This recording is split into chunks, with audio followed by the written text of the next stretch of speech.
আমরা আজকে ম্যাচে এই শাওয়ার বেটা রিয়াদ আসু তোর আশা পারবো না শাওয়ার বেটা তোর অত বড় কল জহানি তাদের দেশে তোরা পাপ খাবো তোরা লাউ ঘাটি খা কি খাবি? লাউ ঘাটি হ্যাঁ, তাই দেশে কি খাবি?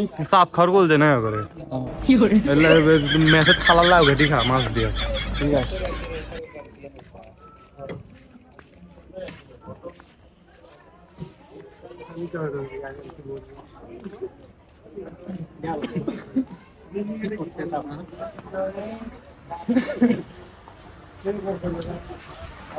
আমরা চলে আসলাম হোটেল এন্ড তাজে। এখানে আমরা মেসে একটু খাবার ডিস্টার্ব তো যার জন্য একটু মানে পুরোটাই ডিস্টার্ব খালি আলু ডিস্টার্ব হবে খালি আলু আর টমেটো আল্লাহ চলতে আছে পুরো সপ্তাহটা চলবি আলুর কেজি 20 টাকা, তারপরেও কিনে আলু। তারপর নাকি আমরা বাজার খারাপ করি, মুরগি কিনি তারপর নাকি বাজার খারাপ করি।